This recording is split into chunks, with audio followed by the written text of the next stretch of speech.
Bruce, you must have something really good too. Of course I do. It's Bruce Danielson, and I guess I'm here to entertain you too. Good afternoon and welcome everybody here in attendance and those at home to the Tuesday, March 10th informational meeting. We will call the meeting to order today, and we will start out with committee reports. We've got one from the Siouxland Heritage Museum Board, and I believe Councilor Starr is going to fill us in on that. Good afternoon. Thank you, Mr. Chair. The Old Courthouse Museum is now, just like us as a city, in the process of putting together the budget for the museum system. I also serve not only on the board but on the finance committee, so I get a chance to spend some time with Mr. Hoskins going through the preliminary budget that they have, because agencies are requested to have their budget put together and presented to the city by the end of March, and as we all know, they're trying to move that up a couple of weeks. So putting that together, the board did.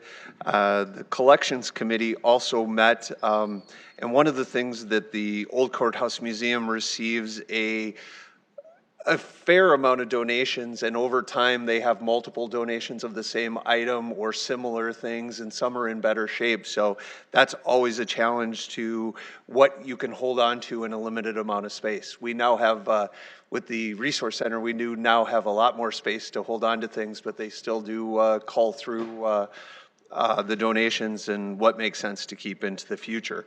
The other thing that is interesting and exciting is in September, and it's actually Labor Day weekend, the Mid-Plains Museum Association is meeting here in Sioux Falls. So it's a combination of central states all the way from North Dakota to the Texas border, in that central region of museum executives that will be spending a long week here in Sioux Falls and concluding on Saturday before Labor Day. So we'll get a chance to show off our great museum system, as well as other museums in our area, to a lot of people from across the country. So there are a lot of people working on that, and we'll have more for you in the future as that gets a little bit closer, and some of the activities that'll be available. So their board did meet here in February when we were 10 below.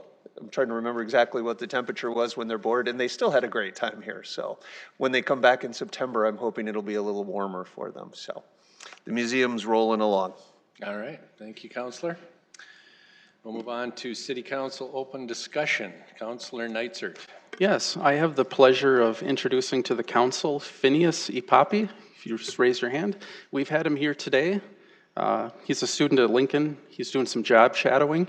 He's interested in politics or city government, and so Jim spent the afternoon with him, and then I was able to spend about an hour with him and talk a lot about what it's like to work in city government, be an elected official, and kind of the slings and arrows that go with it. So we've had a great time and just wanted to welcome him here, and he's just here to observe a meeting. So senior at Lincoln and going to USD, it sounds like.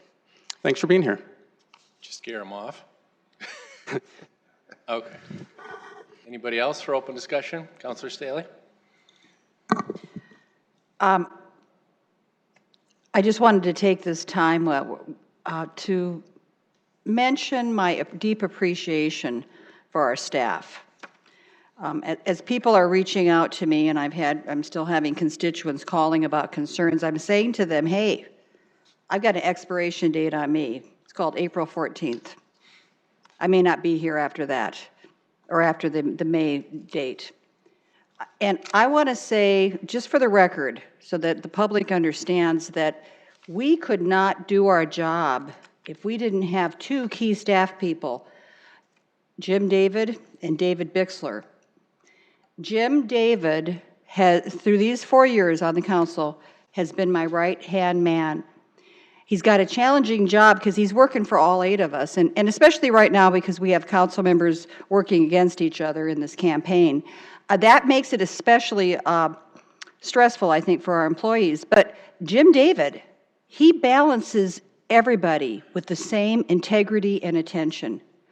I can't imagine how he does his job, but he has helped me to help constituents over and over and over. So and I've told him this many times in the 4 years I've been on the council, that I so appreciate what he's done. His integrity, his honesty. I trust him implicitly. And Dave Bixler, people may not know, but Dave is our go-to guy when we have a budget issue. Just talked with him today about some details of what's happening within the finances of our city. And we are part-time here. We make $19,000 a year. I've been working full-time for 4 years, but we get no benefits. So it's just so imperative that we have employees who are going to help us to do our job and to do that research. So again, I just wanted to say thank you to them. Let the public know that we have staff that are working very hard to make sure that our government is serving all the people of our community. Thank you. Councilor Erickson. I'll be brief. I just want to make sure that we all understand that we have to be really careful and cautious as we are within that time frame of the campaign, that we need to be careful of what we're mentioning from this dais. I agree, giving appreciation, but we should not be campaigning from this microphone. Thank you. Anybody else? All right, we'll move into presentations for the day. First up, we've got the 2020 Sculpture Walk program. Jim Clark. Welcome. Thank you. I'm Jim Clark, Sculpture Walk Director. Have been the director since we started, 2004.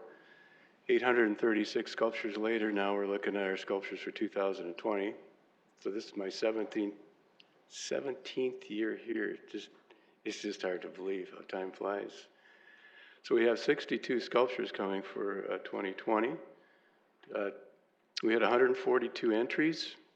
We have artists from 24 states and Canada. 59 artists are participating. Going to be one of our best years ever. We raised our honorarium from $1,000 to $1,500, and that was important. We always want to make sure we're taking good care of our artists, paying them as much as we can, even though they deserve more, and we'll keep at it hopefully far into the future. So I think we'll go ahead and get started with the sculptures. And we have, like I said, 62 this year. We had 59 last year. And I don't know if we're going to get much larger than this because it's a lot of work, a lot of coordination. And but it's a lot of fun. It's very rewarding. We have great site sponsors and volunteers and a wonderful board of directors. So Alex Mendez, actually, he was a classical guitarist. His brother is Greg Mendez, who's been in Sculpture Walk many, many years. Artist. Alex just decided, well, I think maybe I can do that. Now he's been participating for probably 3 or 4 years, and he has 2 sculptures in this year's Sculpture Walk. Sighting of sculptures was particularly difficult this year. Still working on it because we have large sculptures, tall, wide. We also have medium-sized sculptures, wide, and we already have our pedestals in sight, and we don't want to move them too much. But Alex Mendez, this is a beautiful, colorful stainless sculpture, 7 feet tall. He's from Indiana. Hannah Sagerman coalesces her sculpture. She just graduated from University of Northern Iowa and lives in, I think it's Kansas City now. Bob Tenkate, South Dakota artist. I should mention that what you're seeing here are the photos and sketches that the artists submit with their entries. We have 14 artists from South Dakota, 7 from Sioux Falls. So we're getting more and more artists from South Dakota, which is really, really good thing. Lee Looning and Sherry Treby have been participating in Sculpture Walk from the beginning and have won several People's Choice Awards. And their sculpture is Sunrise Serenade, very large sculpture. We have a lot of 10-footers and taller. Pokey Park is from Arizona, and she has her own particular style. It's bronze. Her patina is spectacular, and she's from Arizona. Sprout and Shard, new artist Mark Hall from Minnesota. Reno Corolla, new marble artist from Colorado. Elegant lady, nice-sized sculpture, beautiful sculpture. Ben Hammond, he's our NFL Hall of Fame bust artist. He does, every year, he does Bronze Hall of Fame busts of players for the Hall of Fame. This year he's doing 10, because they have, I guess, special recognition for for players and coaches and others participating in the NFL. So he's one of our best. Twisted Toad, Christine Knapp, she's from Colorado. Kimber Feeberger, she always does whimsical type sculptures. This is, the fool actually, it has a different name now, and it represents the ecology challenges, if that's the right word, ecology challenges for the world. Oculus, Jeff Satter, Sioux Falls artist. All stainless steel. Jason Richter, fresh take.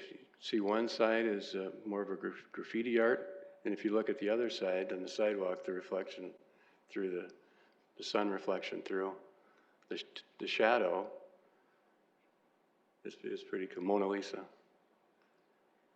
He's a Sioux Falls artist too. Mark Hyde, Summer and White, Texas artist, marble. Eric Thorson from way out west of Montana. And he's been in Sculpture Walk many years. And this will be in bronze. What you're seeing is the clay version of it. Heron and Peeper. Heather Wall is from way out west in Canada, Powell River.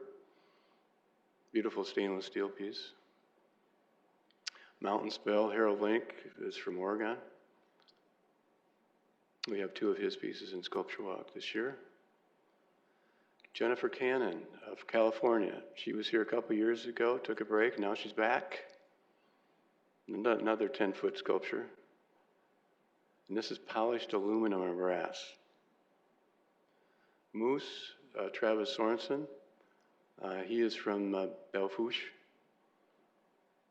And this is not, again, this is not the actual sculpture, but it will look something like this in stainless steel.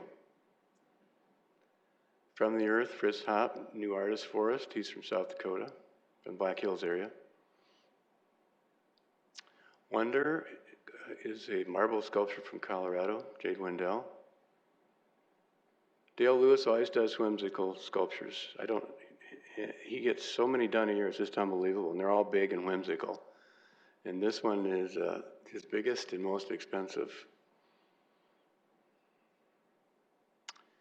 Endeavor Osamid is from California, and his entries always look like this, but the end result is always spectacular. He's one of our best artists. He's from California, originally from Nigeria. Contradiction, Serge Majneski, originally from the UK, and lives in Vancouver now. This is aluminum. Nathan Johansson's from Utah, box elder seed. 6 feet tall, and that's bronze. Steve Bormas from Sioux Falls, and this will be illuminated. His site is always down at the Holiday Inn because he needs to have electricity, the Holiday Inn corner. David Scores from Connecticut. He drives out here every year, first part of April. Early delivery because he's a college professor. Big sculpture. The Feather Kirk Cease, a new artist, and he is from Maryland. I think he's going to drive this out here, 2-day drive. Stephen Mack lives in Florida and eastern Iowa. Ted Sidney Crow Garner, he is from Chicago. Another big sculpture. Warning Life Changes Direction. Sandy Friedman is from Colorado, and he is this is a steel sculpture, and he's a new artist. John Camerath, new artist, big sculpture, steel and aluminum. Gary Hovey, he's won the People's Choice now 2 years in a row, and now he's coming back with the pheasants. And we know how popular this one will be. It's made out of knives, forks, and spoons. He has serious Parkinson's disease. But what an artist he is. And a great guy. Prometheus 1, Elizabeth Johnson. That's a new artist, bronze artist. Lyle Parks, Sioux Falls artist, Circle of Life, smaller bronze piece. This name has changed to Jake on bass. And Scott is from the Hartford area. This sculpture is completed now, so it really looks pretty cool. Carrie Quaid, she's from Santa Fe, New Mexico. She was in Sculpture Walk several years ago. Took a break, now she's back. And she told me today that she's gonna come back every year. And this will be a favorite of the kids. They'll climb on it, be a photo op. Robert Brubaker from Arizona. A little different for him, but he's been with us several years. Drives up here every year. Raising a Ruckus, Jeff Jones is from Florida, and he's a new artist with us. This is a smaller but wider bronze piece. The Last Whistle, Ken Newman from Idaho, nationally recognized artist, does great work. Jeff Satter, Sioux Falls, this is a new type of sculpture for us. This is a 15-foot tall, 9-foot wide stainless steel tree sculpture. We hope to illuminate this if we can at night. Kyle Foken, he also does whimsical sculptures. Some Pig, he's from the Minneapolis area. To Dance in Joy, Jim Maher from Spearfish, very classical piece. He does a lot of the presidents for Rapid City. He did Abraham Lincoln here for Sioux Falls, and then that was purchased by some folks from Lincoln High School and donated to the school. Larry Weidman, college professor from Indiana, new artist. Clark Martinick, he is from Mitchell, and I think he has interest in moving to Sioux Falls. He is great artist, and he's fairly new to us too. Harold Link, his second sculpture. Chris Navarro, new artist from Wyoming. Bolt from the Blue, big bronze piece. Dale Luce's second sculpture, it's steel and glass, and those are spoons, and there's cherries, little glass cherries in there.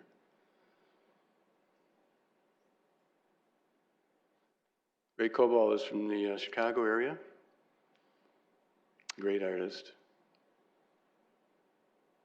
Chris Petrosi Hirschberger, new artist for us this year. Mr. Bojangles. Jefferson Davis, a new artist from Iowa. Big, big guitar called Fallen Stars. Song of the Sandhills, Sandra Johnson, another artist that's come back after an absence, and this is a big sculpture for her.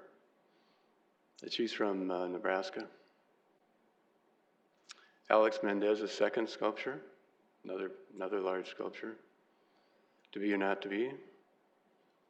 And then Will Vanderson is from Kansas City, Ecstatic Cryptation. Neil Wiffle and Shelby Noer, a partnership, they're from Indiana. It's made out of steel. Triangulations, another big, big heavy. This sculpture weighs about 1,500 pounds, all bronze. Really a spectacular piece. Patty's from Colorado. Gregory Mendez's Sculpture Bunny. Jerry McKellar is from Washington State.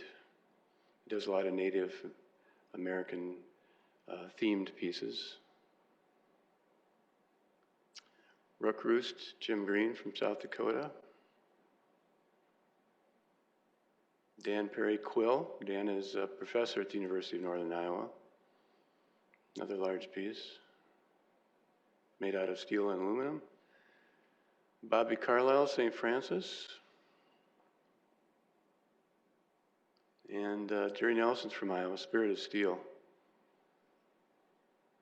Serge Mosnevsky's dialogue now. We're bringing this one to you because this is in 2019. Sculpture Walk's been purchased, and we're proposing to put it on Phillips Avenue, north, between the north of the former Parks building, between that building and the Levitt. And there's a green space there. So we hope to get that into the green space on a quartzite pedestal, and hopefully we can make it park-like in that small area. But this is all aluminum. And alternates, I'll go through these quickly. Mountain Goat by Eric Thorson. Bobby Carlisle, this actually is going into Sculpture Walk, her second piece. Nathan Johansson, Lithic Bird. Clark Martinick again. Clarity of Line, Greg Mendez. Tim Janes and Aidan Damaris from Minnesota, Into the Mystic. Balancing Act, Josie Dellenbach, she's from Connecticut as well. Sandy Friedman, Love is the Answer. Eric Thorson's Sunny Day, small piece. And Elton Bishop's Signatron. Perfect Fit, Jeff Satter, Sioux Falls. So that is Sculpture Walk 2020. Coming up. Very nice. Thank you very much. Any questions, councilors? Yes, Councilor No Rick. questions, just a statement. This is one of my favorite informational meetings. I think I probably speak for the whole council. It's kind of exciting to be the first ones to see them. So we'll look forward to it. Glad you enjoy it. Thank you. Anybody else? Do people ever buy it off the Sculpture Walk? Like you have price tags and everything. Does somebody see something and go, I gotta have it? And I should have mentioned, we've sold 208 sculptures. Thanks for bringing that up. 208 over the years. wow. So we're running, and that's purchased, that's from Sculpture Walk or commissioned through Sculpture Walk. So we're running at about 24%, which is a really good percentage. And that helps us attract artists from around the country. I'll bet. And we take 25% commission, so that's another funding source for us. Nice. Galleries take 50%, so we're a good deal. Tell me about alternates. What is it? They didn't quite make the show, or what are they? What's The alternates alternates are if one of the top 62 can't make it here for whatever reason, then we go to the alternate list. Okay. And in the beginning years, we had a few that we had to call on. We did one of these, the Bobby Carlisle piece is coming into Sculpture Walk to get to 62 because we had another sponsor come on board. So another good question. Thank you. Thank you. Thanks for the presentation. Appreciate it. Thanks. All right, next up, Water Reclamation Facility Improvement by Director Cotter. Hello there. Hello, thank you for having us.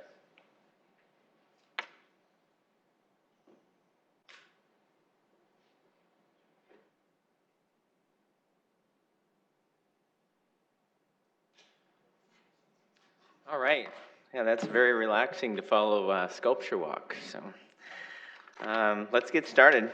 So we've got a few slides tonight. What we want to do is give you a window into the construction manager at risk contract tonight.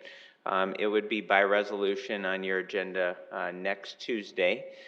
And before I get started, I'd like to highlight who's in the audience with us. Shannon Burhay is the Assistant City Engineer. Deborah Gaikowski, she's our Project Manager.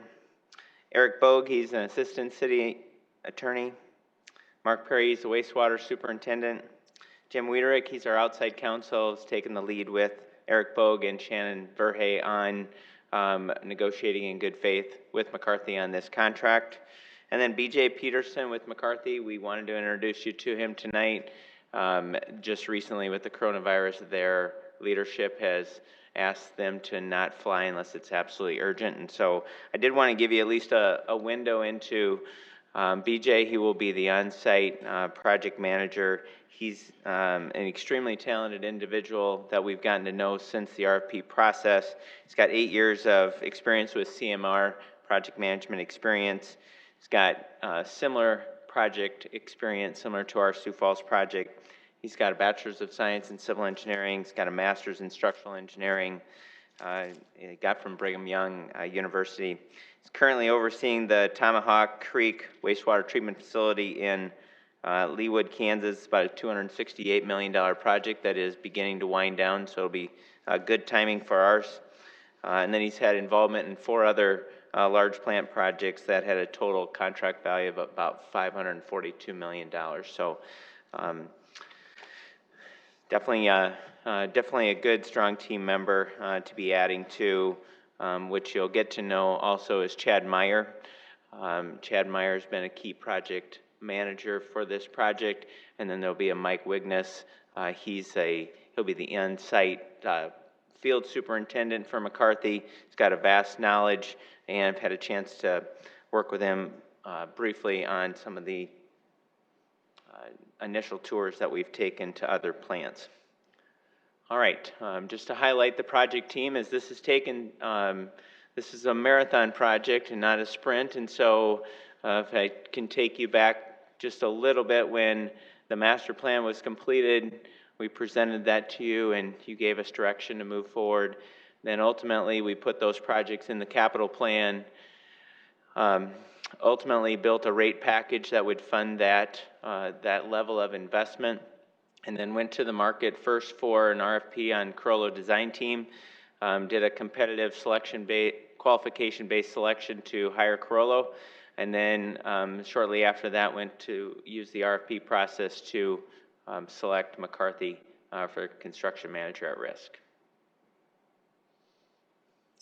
Just again to recap on Corollo and their capabilities, they specialize in the design of water and wastewater facilities.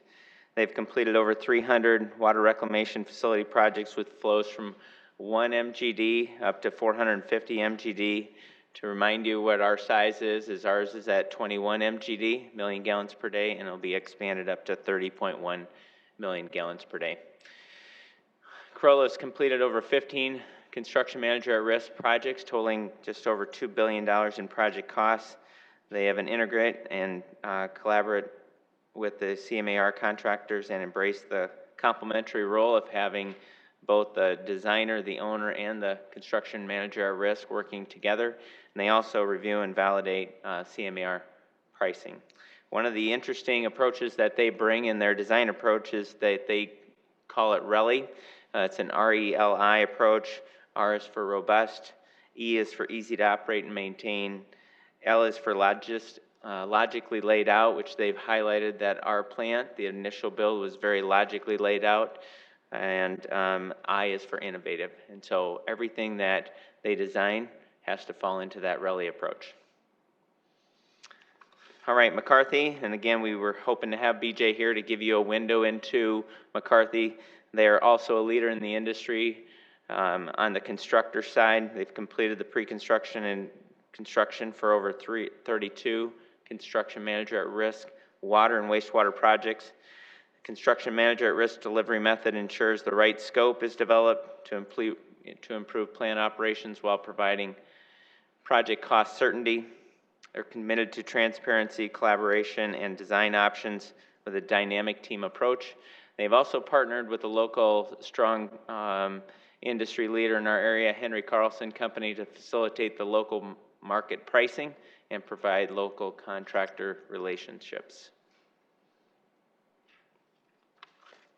Want to give you a window into some of the plant tours that the team has been on. Most recently in Denver, we went to 3 plant tours, and just a lot of lessons learned that you can get from going onto a site that either McCarthy has built or Corollo has designed or both, to really talk to those existing operators. What do they like? What do they don't like? Also, with some of the processes that we're putting into this plant are new to us, and so it gave us a good chance to see sort of size and scope of what those what that equipment looks like. We also had some of our maintenance people along to be able to integrate with their maintenance people on what they like and don't like. And ultimately just connected on an individual basis as we start to think about where we're at with conceptual design, what things are going to fit into the City of Sioux Falls plant, really help getting out to see the various plants. Okay, now just a couple of key contract key points. This would be by resolution, as we've done in the past. Just to take you back when we asked you to approve this delivery method was in January of 2019. The construction manager at risk contract would be approved via resolution, and right now we have it calendared on your agenda for next Tuesday. Some of the contract highlights, pre-construction services. So one of the advantages of having a constructor in the room while you're doing the conceptual design is that they can add their value of constructability pricing, and it really starts to integrate the team in delivering the project. So that's a key component of this first contract that's in front of you, is what they call pre-construction services. We have 2 guaranteed maximum prices, and so this is somewhat unique for us to allow our users to have smooth customer rates, is that we've set this up into having 2 guaranteed maximum price packages, and it really just to allow us to capture the funding levels in 2019 and 2020. And so guaranteed maximum price package number 1 would be scheduled to start in early 2021. And then it allows us to really get started on more of that mass excavation, mass concrete, those types of items. And then ultimately when the next round of authorization comes through in 2023 is when we would expect to start what we call Scope of Work 2 or GMP Package 2. It just allows us to match up 2 guaranteed maximum price packages with how we've laid out the appropriation. You know, we could have certainly done a different approach and did all the authorization in the first year, but that doesn't really fit how we'll actually build the project, and would also add too much stress on our customers' rates. And so as we've negotiated in good faith, we think that this makes the most sense to actually have 2 guaranteed maximum prices.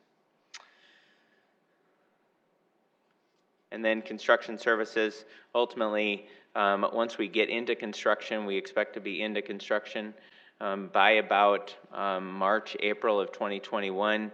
As you know, construction is really a credit business where you're expected to perform before payment, and so it takes a very detailed contract that lays out all the provisions of how the owner and the constructor will work together, and that's essentially why we've got a very in-depth contract.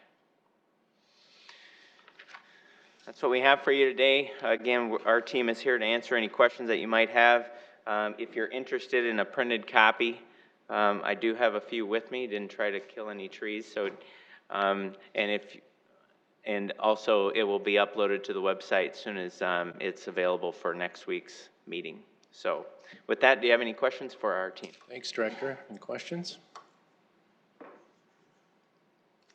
Councilor Staley? Thank you, Mark. The rate package, refresh our memory, I believe you've established that through 2024? 2023. So for the next 3 years? Yes. Okay, so we don't really know what the rates are going to be past that? No, I mean, that's, we did a long look forward, and I think it was a declining rate of 6.543. Well, and I thought you used a terminology that I've never heard before, but you want to avoid putting stress on the customer's rates, which is exactly what I've been concerned about. Stress on the customer's sewer portion of their bill. How was Henry Carlson chosen to be the partner? That's entirely up to McCarthy, and so McCarthy is the lead constructor, but they certainly can come into this market in either team with somebody like Henry Carlson and ultimately kind of expedite how they build those subcontractor relationships, and also they just know the whole local market. But Henry Carlson is not a specialist in wastewater building. McCarthy is, and so it becomes, they bring both their strengths together in local market pricing and local market relationships from a subcontracting standpoint, and then ultimately McCarthy brings their expertise in constructing a facility. So would that would never have been considered something you'd put out for a bid to let other companies compete for that business? We did. So there was an RFP for- process for firms to submit for the construction manager at risk. There was multiple proposals that we received. And as we went through and scored the proposals and then ultimately did interviews, McCarthy was the top firm. But I mean, that part, but I'm saying the Henry Carlson aspect of. Yeah, that would be, it's not a joint venture. They are essentially, they're a bolt-on to McCarthy, and so that's a McCarthy decision to make, not a. So they had a relationship with McCarthy, Henry I'm not sure. Carlson? I'm not sure if they had. Okay, well, and then another question I have, we're moving forward in a big project, and I'm going to hearken back to the administration building, a big project, not as big, not 260 million big, but about 24 million dollar. And so we have this new building, and then we have the geothermal heating and cooling system that malfunctions. And what we're addressing, and I can say this because we've talked about this at the meeting in the past, our city attorney said I could bring it up then, but we have a system that has failed, and the taxpayers end up replacing the system, and then we go back and say, well, who's going to support this with some kind of warranty? And it's not happening, as far as what I've heard. I mean, nobody's stepping up to take responsibility. So I asked the same question about the pavilion. We're going to replace the terracotta with some kind of fiberglass substance. What kind of warranty do we get on that? So what kind of warranty are we going to be getting on the materials, the workmanship of this huge project we're doing?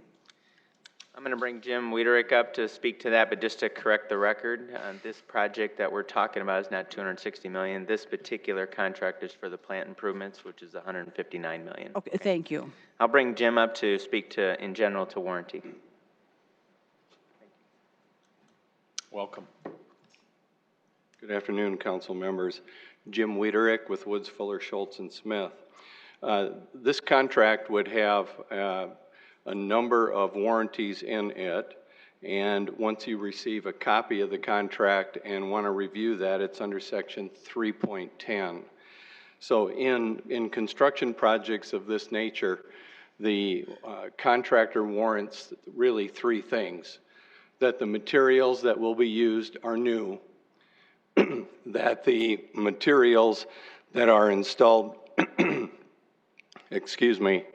will be of good quality, and that the construction of the project will be done in accordance with the plans and specifications provided by the architect and engineer. So those warranties are in place under this contract, and that warranty is really I would call it it's a contract warranty in that it would be subject to a 6-year statute of limitations. So if for some reason the wastewater treatment plant was not built in accordance with the plans and specs, or the construction was defective, you would have a 6-year period within which, under our South Dakota statute of limitations, to bring an action against the construction manager at risk. In addition, there is another provision regarding warranty where during the first year, the contractor is obligated to come back and complete warranty work for those types of items. Now, after the first year, they're not obligated to come back. You give them an opportunity to come back, and if they don't, you hire another contractor to fix it, and then you have a cause of action back against the original CMAR, McCarthy. Finally, outside of the contract, you all need to be aware that under South Dakota law, we have what's called a statute of repose. And the statute of repose says that if someone involved in construction of a project in South Dakota was negligent in the work that they performed for it, and there is either property damage or there is personal injury to persons, bodily injury to persons, then you have up to 10 years to bring an action against the contractor or the architect or the engineer or whoever it was that was involved in that matter. So the warranty is broader because it's not just property damage and bodily injury, it's defective construction. And as a result of that, I think that the city is well covered under this contract on a going forward basis. This is what I would want to see and would expect to see in a contract of this nature. Is this the same contract we had for the event center siding? The warranty would have been similar, but it's not the same contract because it comes out of what's called the consensus documents form, whereas the contract for the event center was on an American Institute of Architects form. And the reason for the consensus document form in this project is it's more typical of a project that relies upon engineering, and this is a wastewater treatment plant, which has far more engineering than it does actual architectural components to it.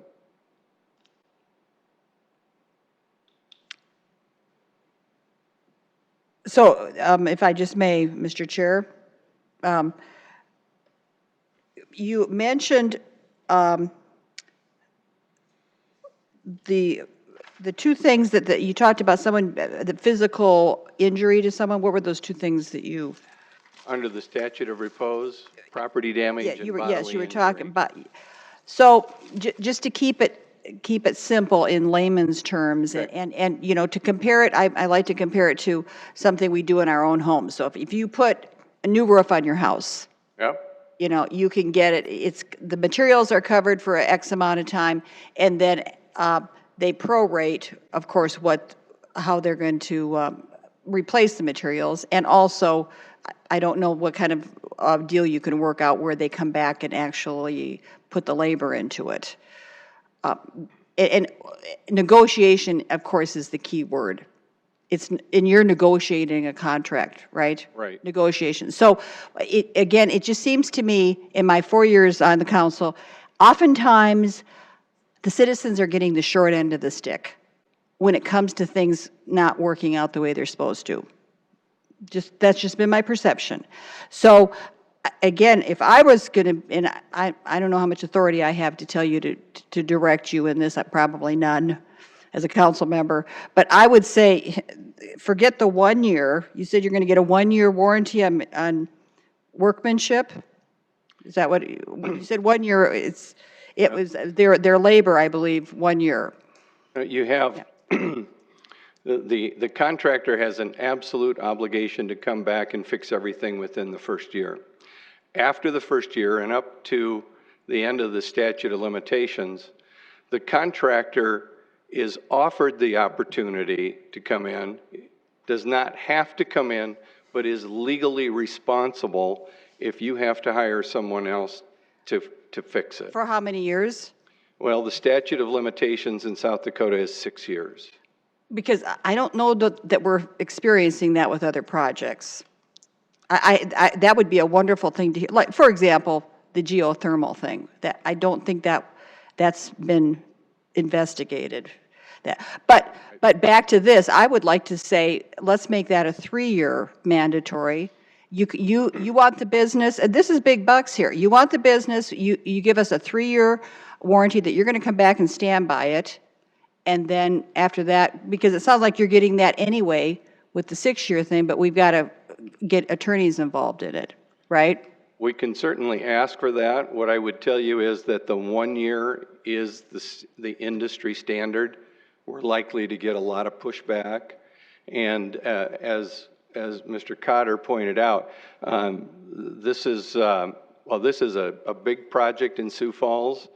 It is not that big in the industry for wastewater treatment projects, and I don't know that we'd have a whole lot of leverage in getting that negotiated, but we can certainly ask. Well, I think the citizens would appreciate knowing that we're really coming forward and say, hey, we got a solid guarantee that in Sioux Falls, we make sure that work that is done at the expense of the taxpayers' money, the city's making sure that we're going to get people to stand behind what they do.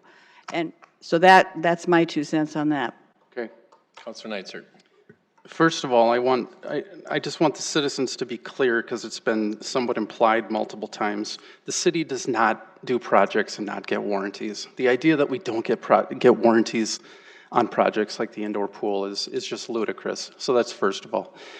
When you have projects this big with this many zeros on it, is it uncommon if there's some sort of a problem with the project, that there's some sort of dispute between parties as to whether or not it's really a defect or not? And I mean, do contractors just routinely just roll over and say, oh yeah, well, $2 million, no problem, we'll fix it? No, I have partners in my firm that are involved in litigation, year-round construction projects, and there's oftentimes not a clear answer. And you said that generally it would be covering things like that they did it according to the specs in the document. So as an example, if somebody did a project to the specs and then the owner just says at the end, well, I don't like how it looks, I mean, that could create a dispute, for example, if they just don't like it aesthetically, just hypothetically. Well, it would depend upon what the specs and plans said. If there was a particular type of material that was required and it wasn't used, then that would be an issue that would be in favor of the owner. If, on the other hand, there were specs that said you have to have this quality, but it didn't address aesthetics, then it's not going to be something the owner's going to be able to recover for. And if you have a warranty on a project and the builder or the contractor says, I don't think it's an issue that we should resolve, or they just won't come, then what do you got to do? You got to go out and fix it, and you would work with the engineering company, in this case Corello, to determine whether indeed there was a defective construction. And assuming you found defective construction, you would sue the construction manager to recover your damages. Okay, and then as far as the, and I don't know if this is part of your expertise in work in this, the Henry Carlson, are they essentially, I mean, in lay terms, from our standpoint, more or less a subcontractor? Is essentially our contractual relationship is with McCarthy? Yes. I mean, at the end of the day, they're the one that... Absolutely. Okay. Henry Carlson is a subcontractor, just like it would be for somebody providing mechanical or electrical, that type of service. Okay, and then finally, the schematic design. When will we get to schematic design and have firmed up pricing? Just ballparking your timeline, do you know? Certainly. So we'll be on your agenda again in early April, and so we're going to get the 15% design docs and cost model by late March, and then my hope is to at least give you a window of that work when we give you our second quarterly update in April. So it's coming. We have preliminary designs already, and we're... Yeah, we call it conceptual design. Conceptual, so the first 15% we've termed as conceptual design. There's obviously a lot of work that has to get done, and so that may be aggressive for me to give too much of a window into that April, but certainly it'll be as soon as we're able to work as a team, and we'll bring you that information. Okay, thank you. Okay. Anybody else? Councilor Starr. Yes, Director Cotter, if you could. I just want to make sure that I'm clear, because one of the things that you talked about with the engineers and the design company is the review and the validating of the CMAR pricing.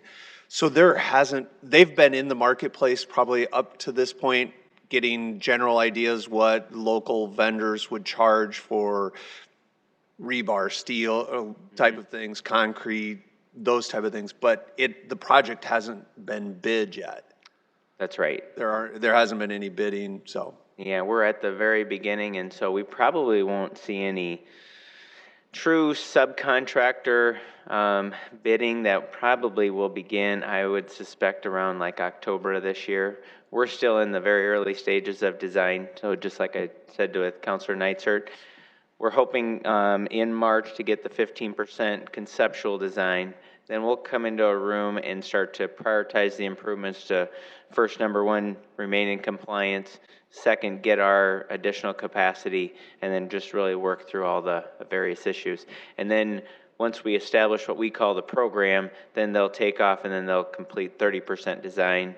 We'll get together and review, reprice, and then get up to 60, and ultimately there'll be a lot of design done between really now and a year from now, but we expect to be able to start bidding some of those early packages as early as October of 2020. Okay? Perfect. Thank you. You're welcome. Thank you again for coming. This is your second quarterly presentation in comparison to other large projects that we haven't gotten updates. So I appreciate the openness and transparency that you're able to bring to us so that we understand where we're going with this project. You're welcome. Thank you. Anybody else? Councilor Neitzer? One other thing, usually in projects like this, you'll have alternates, for example, in the event center. As things were getting bid, as there were savings, there might have been some nice items. Do you have, I mean, I know you must, but are there some wish list items that you don't know are going to make the cut, but they might, depending on how well bids go, or? We're way too early in the I mean, you don't have process for that. So we've got, we're essentially looking at the whole plant where we have to rehabilitate the existing plant and expand it. And once we establish the program, we have to lock down and get our additional capacity. But after that becomes sort of real, then we'll start to identify alternates. So, but that's months away. You'll kind of know, kind of like what the pricing and everything looks like and what doesn't make the cut, and then you'll kind of know what you can. Right.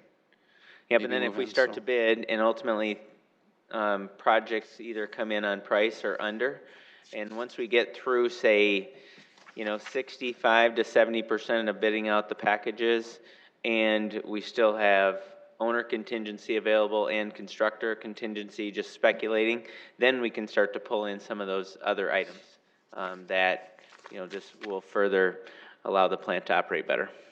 And next week, is it just a CMAR approval? Is there other things on the agenda? It's just CMAR. It's a resolution very similar to what you've seen on others in the past. And again, if you come see me right after this presentation, if you'd like a paper copy of the resolution, the consensus doc, and then the associated exhibits, I'll get you a copy.